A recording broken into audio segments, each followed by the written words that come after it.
Hello everybody and welcome back to Jake's RC Stuff, and today we're going to be doing a quick overview of flight controllers. I have a certain selection in front of me, but I'm going to be reading notes from my iPad. This is basically the flight controllers that I know of at the moment. If you have any that you know of that I don't mention, feel free to leave them in the comments and I can have a look into them. So I'm trying to find the best flight controller. So we're going to go through some of these, and some of them have them on the bench in front of me. Some are used, some are not used, or that I have, like, technically all the ones in front of us are not used, but whether I've used them on planes in the past. These particular units have all not been used. That one's been installed but never flown. Anyway, so I'm going to go through these steadily. So number one, we actually have one in person. This is the Feiyu Matek F411. That is actually the cables for it.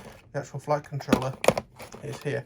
They have the 41 and they have the 41 Lite. To be honest with you, don't really see the point of the full FY41. Just get the Lite. It's about it's just under £100 on Banggood. You can still go on sale for down to like 75. And this is my normal go-to one. There's only a couple of issues with it. I've had a couple of my most recent setup of one of these. There was a quality control problem in this power management unit, which you can't rectify, but it's a case of you could try and send them back, or at least not knacker up your flight controller, because basically instead of putting 5 volts out, it's putting the full battery out and it burns out the flight controller, which is a pain in the bottom on the 5 volt rail. So basically now I'm going to check these every time. But you only want to have that issue with. All the rest of them have been absolutely, completely fine. Now, the only real cons to this is, one, it's a bit old, and I'm slightly worried about the state of Feiyu as a company, whether they're going to stay around or not. And also, it's quite bulky, so you don't need most of the stuff that's in there. But you've got the flight controller itself, and it is just that black box. There's nothing hidden in the white stuff. So you've got that. You've also got this power management unit, which is fairly bulky. And then you've got a GPS and an airspeed sensor. So in small planes, it's quite bulky. But it's completely programmable. Oh yeah, the computer side of stuff, so like there's a USB dongle in here, doesn't work anything newer than Windows XP, so completely useless. But you can do all of the settings that you actually want to change on screen, so that's fine. So that is of course a flight controller and an on-screen display. I'm going to refer back to my iPad over here to see the next one. Now the next one I don't actually have in person, but it's the EagleTree Vector. And I've never used one because they were always more expensive than this.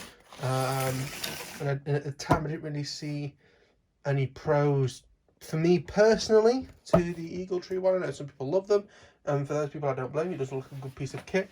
But unfortunately, EagleTree have gone bust, which is a real shame. Or they decided to, the men have gone bust, they've decided to shut up shop, which is a real shame. So the reason why that one's sort of discounted off my list is because you can't get them anymore. Next one I have on the list is another one that I have in person, and it is this. This is one that I haven't actually used personally yet myself, but this is the SNL Owl. It doesn't actually say owl on here. Does it say owl on here? Doesn't. But it's from Matek RC. I actually bought this from Banggood. First thing to point about this, for example, when the power thing broke on this, it's 80 quid. These are £100 new. And in fact, I bought a load for like 75, 60 quid. So, stupid. On the Banggood listing for this, the actual full autopilot at the moment is out of stock. But you can buy all the parts. So if you actually look for this, it might come up saying it's £8. And that's because that's the cheapest part. But if I remember correctly, this was about £50 or £60. So that's, as I say, is between 175, 175, not £175, between 75 and 100 is what I should really say. The EagleTree Vector stuff was always quite expensive, like they didn't seem to go below 150. This was £65, I think, 60 to 70 pounds. And you have this, you have a tiny power management unit, which does 3 to 6S. I'm not sure what amps that is. We also have a computer upgrading mabob and a fairly standard one of these Bishan, or however you pronounce it, GPS. And that's it. So there's no airspeed sensor, There isn't one with EagleTree as well, by the way. But this power management unit is a lot smaller. There's more cables coming out the back of it. Not 100% sure why. Possibly because, oh yes, if I remember correctly, your camera and video transmitter plug into these connections on it. Probably why they make the box so small. Now, this again is all programmable via the on-screen display, and what's really good about it is how small it is. So as I say, compared to the FY41, you can see it's much smaller. A comparison I'll show you in a minute, which is the ZOHD Kopilot. Again, really not much bigger. Now, I'm not sure on this how you can position it. So I'm not sure about the EagleTree as well, but with this one, you can, so you see it has the arrow on it for the front.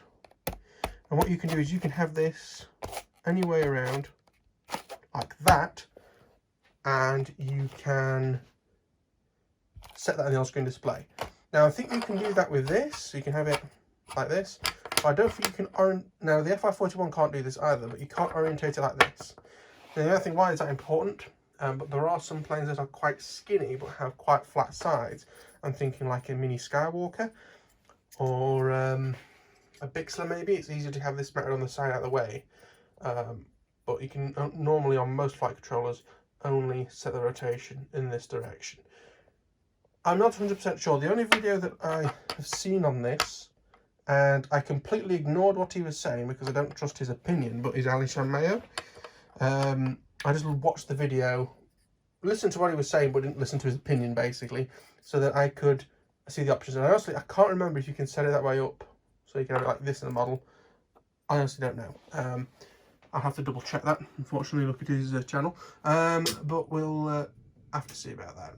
But I think that may be one of the reasons why I bought it. But again, it's small. It's as small as the Kopilot. Well, ever so slightly bigger than the Kopilot, but just about as small. But it has an on-screen display built into there. And a decent one. It's a HD OSD, so it looks good. And it's an interesting design. That is actually going to be fitted to what I have here in the background here, the Wing Z84, for its test. And if I really like it, and I can still get hold of it from Banggood and places, this is probably going to go in both a Funjet Ultra and a mini drag. And this is basically what I wanted to find out. What's the best autopilot? If none of these are good enough, I'll go back to Google FI41 and just have to put up with trying to find all these places for things. The Funjet's the main problem with that.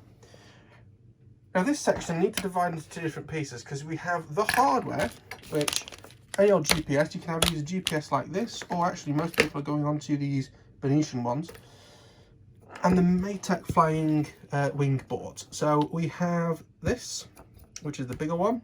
We also have the SE, which is about the size of a standard flight controller.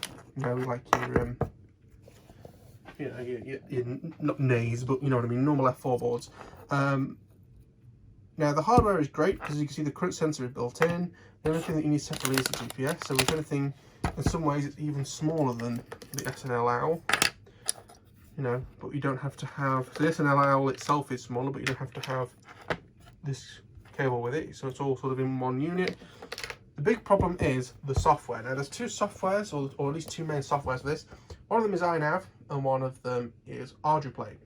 Now iNav, I've tried setting up before, my first round with it, and it was a nightmare, and I gave up. This is why this wire's cut off, it was pulled out of the plane, I gave up on it.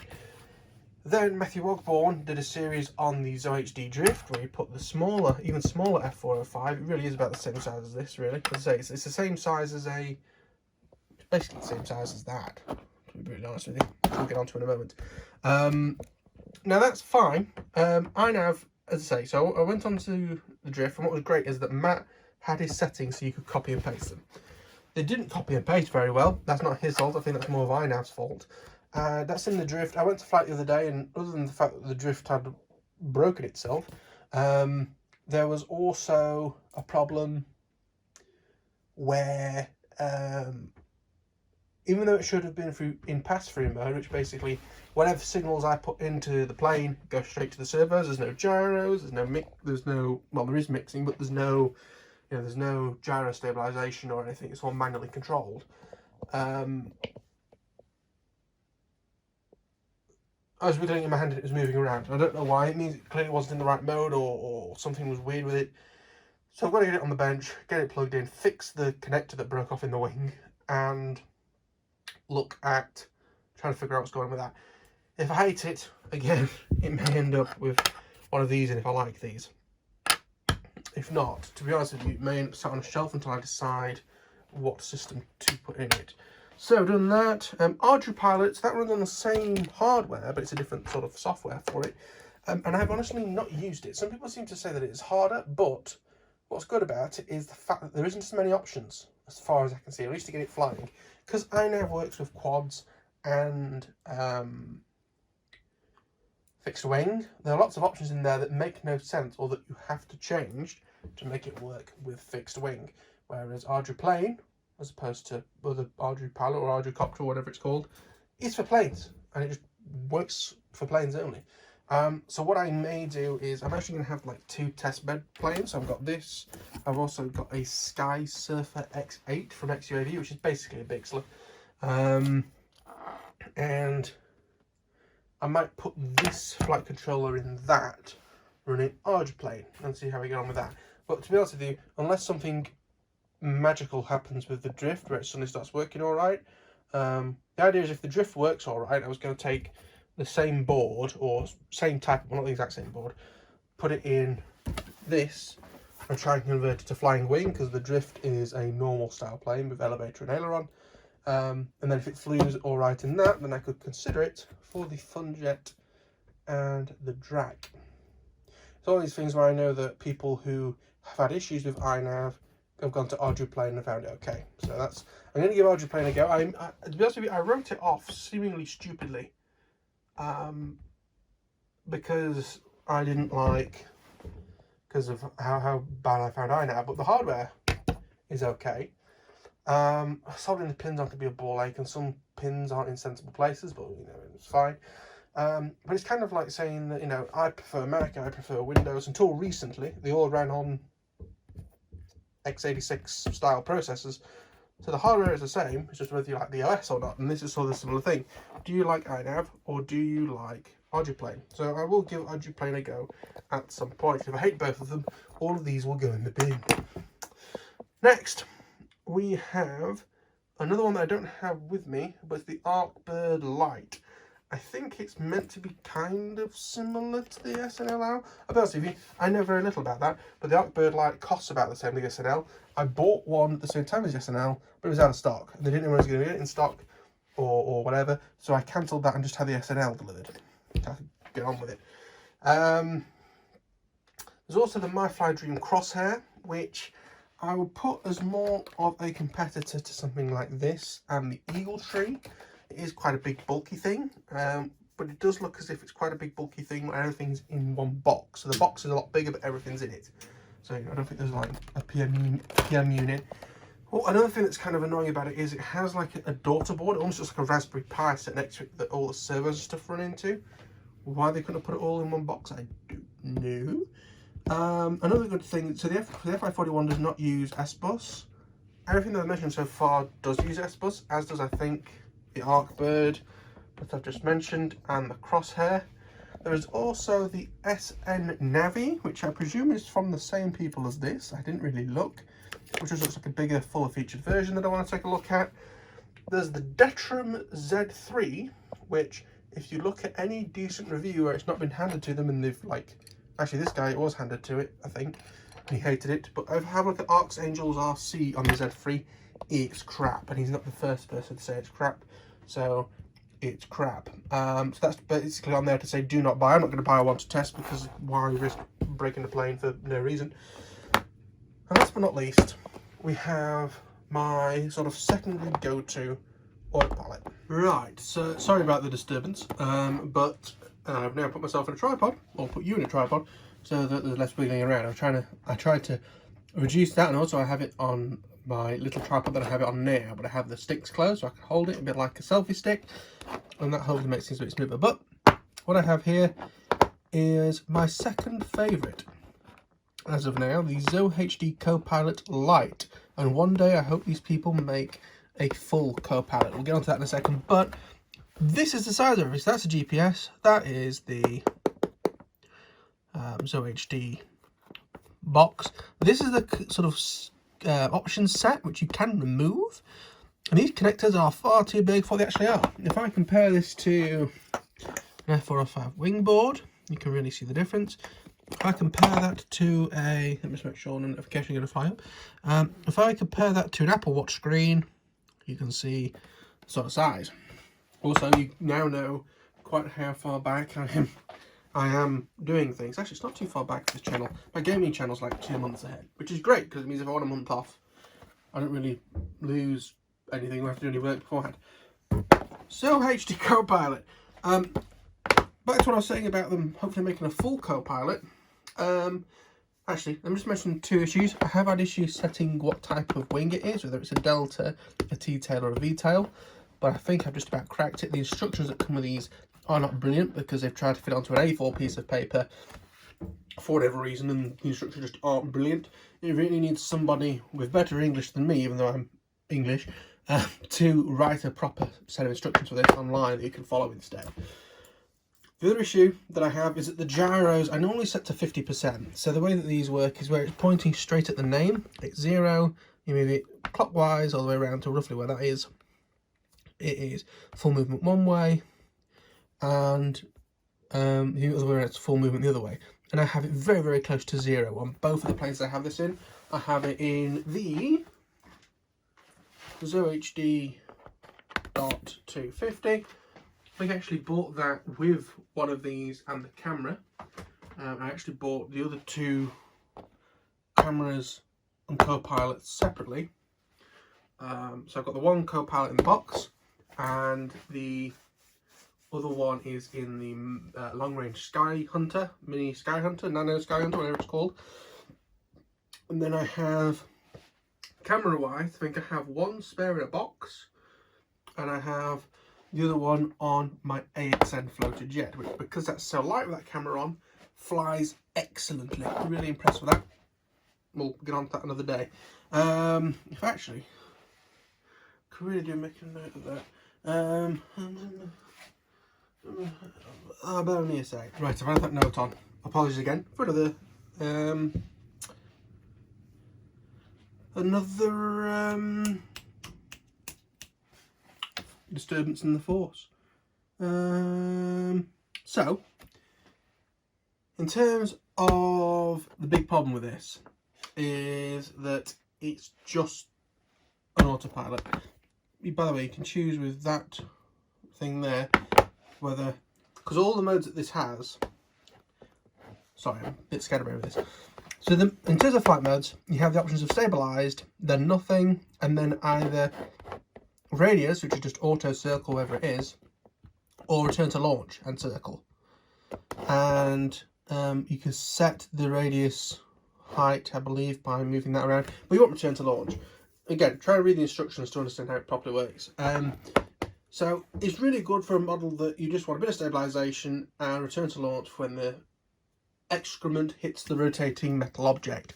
So that's why it'd be great for, let's say, if you want to do a warbird for FPV and you're not going to be flying miles away, but you just want a bit of stabilisation on it, especially if it's, you know, a warbird. They can sometimes not be the smoothest of things, especially if they're a miniaturised version. And then return to launch again for if stuff hits the fan or if it fails safe or something like that. Again, I've got it in 2 models which really could do with an on-screen display, which I'm going to go on to in a moment. But for example, a warbird or a glider where you're just going to be soaring. I've recently built a Multiplex Easy Glider Pro.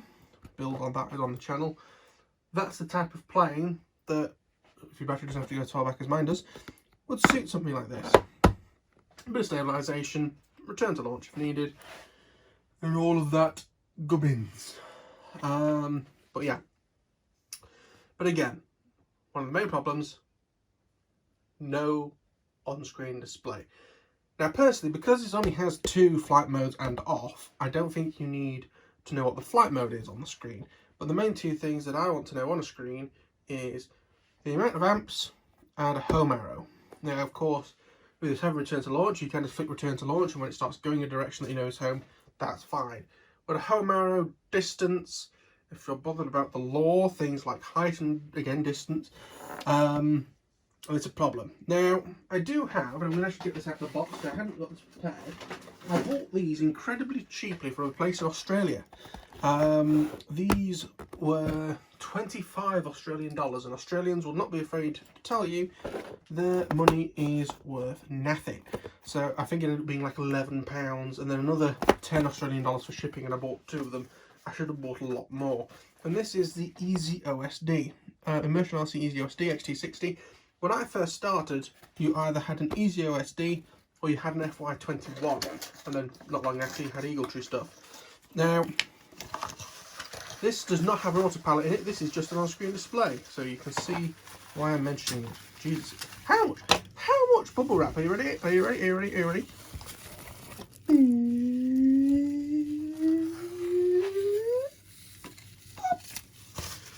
Now, this isn't going to be brilliant for models that are small, because I mean, this is the size of the on-screen display. You have a massive current sensor, and then this thing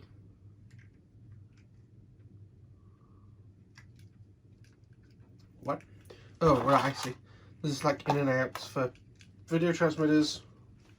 I actually got this out. There's USB. There's Easy Bus. Oh, that goes to the current sensor, which is 100 amp, up to 6S. You can power your video transmitter directly off it. Great, I guess. And there's some buttons for setting the menus. Another problem, of course, is the fact that because the GPS is part of the unit, a lot of people back in the olden days when we used Easy Stars, and these are the Easy Stars, not the Easy Star 2, the Easy Star 1 that was grey and white, not the blue and white, not the grey and white, the other poor one. These usually got mounted just like in front of the motor on top, and then the wires sort of fed into your canopy on top.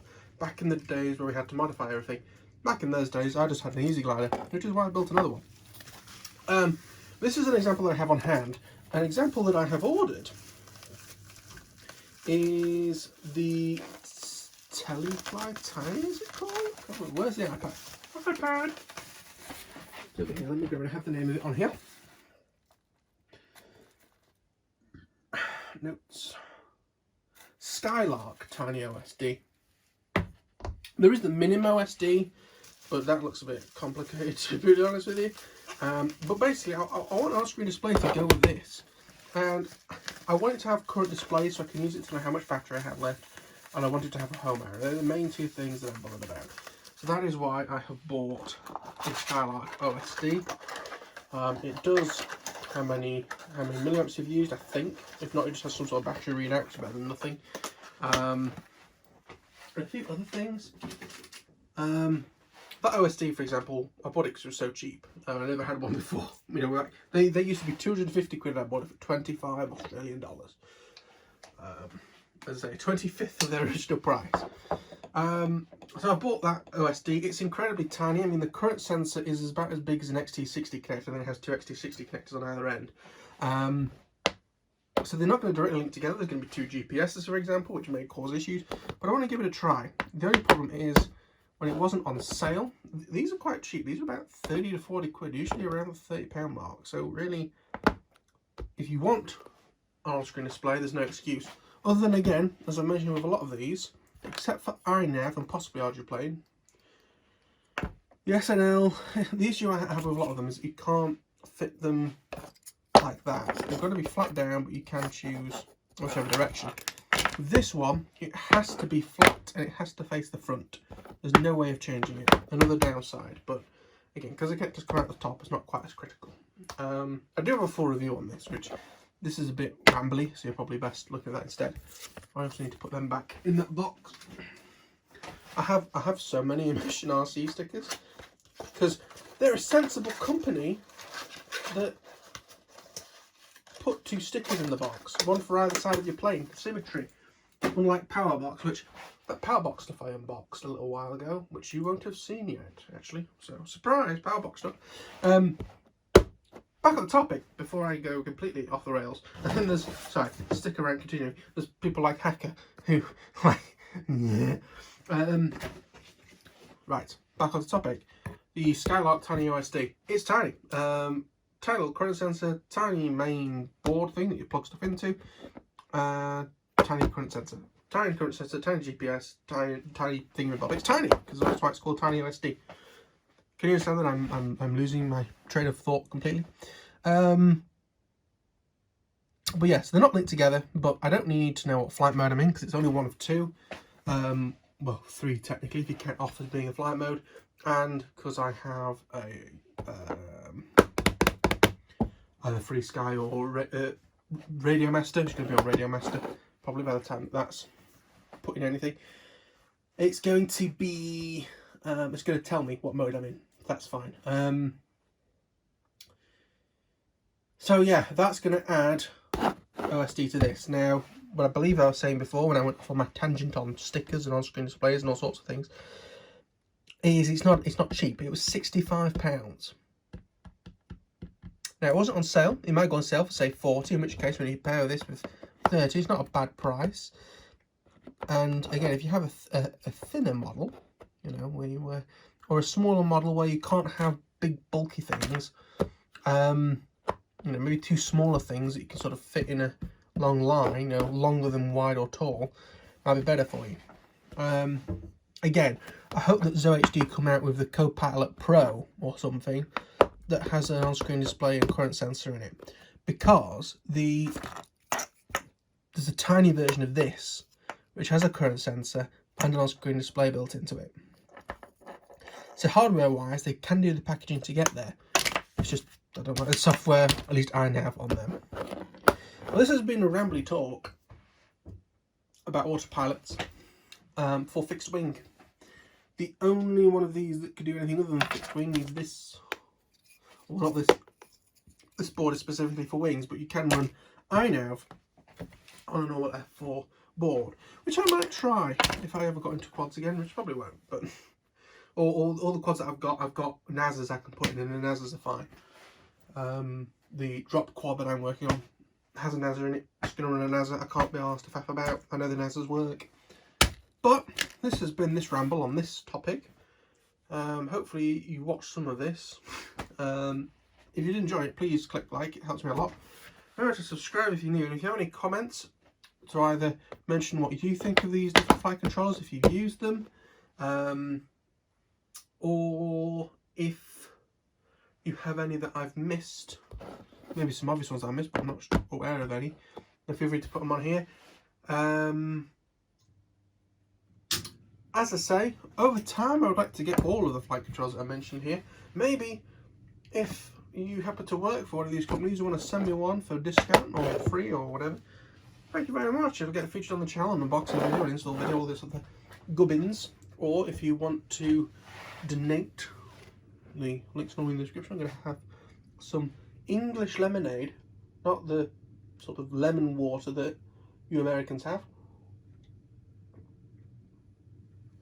I'll be honest with you, it's own brand Tesco's. It's not brilliant, but I needed something. But that's it. End of this ramble. I will throw it all together. If I can be bothered in editing, I will put pictures of the flight controllers I don't have to hand. As I say, in terms of what I've ordered at the moment, I'm fairly sure all I've ordered, where's the iPad again, is the SNL, no, the tiny doodah. Well, hey, that's what she said, unfortunately. Vanguard, come on.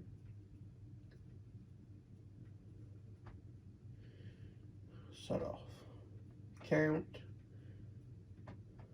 Orders. Please say it's shipped. Estimated before the 11th of May, that's good. So yeah, the last thing that I ordered was some spare parts for that drift that broke. And I've got the Skylark Tiny OSD that I paid just under £65 for. It says processing, estimated to ship before May 11th. Oh, I don't like that. He said, oh, this is what annoys me, it says it was in stock when I ordered it. It now isn't, which is a ball ache. I can at least show it you now. So that's the size of it. As you can tell, it's very small. Very small. what about the others that I've mentioned? So, the SN, no, not an N, the SN navigation, SN-Navi flight controller, there we are. So the Owl, currently the whole thing isn't there, which is annoying. The SN-Navi, Lithey, is this from Lithey? Yes, so they're from the same company. Jesus, there's a lot of shit going on there. Well, that's the SN-Navi. We know what an EagleTree Vector looks like. I'm not going to bother finding one of them. We'll have the MyFlyDream. I'll just search for MyFlyDream. It'll probably find it.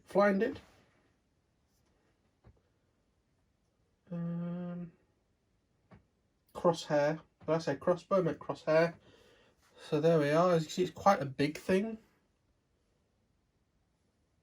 Oh, Jesus, it comes with quite a lot in the box. Again, not all of that you have to find a home for, I don't think. Again, definitely for bigger planes, but again, use another Venetian thingamabob. Venetian GPS. What was the other one that we looked at? This is where I found all these, to be honest, because some of these I've never heard of before, like the SN-Navi. Never heard of that.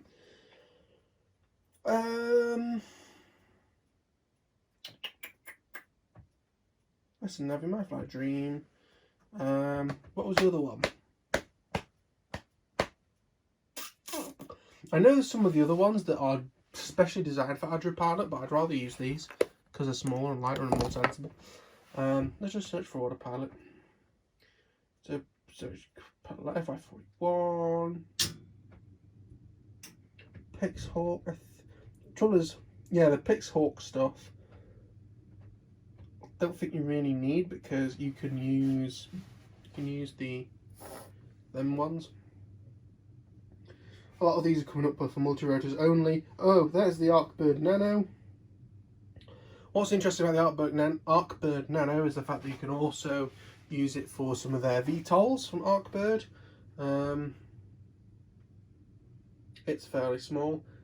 That is a 1 yuan compared to a 1 yuan, whatever that is. But that's quite small, you know. GPS, that. It's 80 quid. Do I buy one while I'm here? Expected to ship before May 12th. It's not Chinese New Year, is it? Why is everything shipping before May 12th? That's irritating. Never mind, that's an screen display as well. Anyway, I'm going to end this video here before I talk your ear off into the ground. But I thank you all for watching. I'll see you all in the very next one. Bye bye.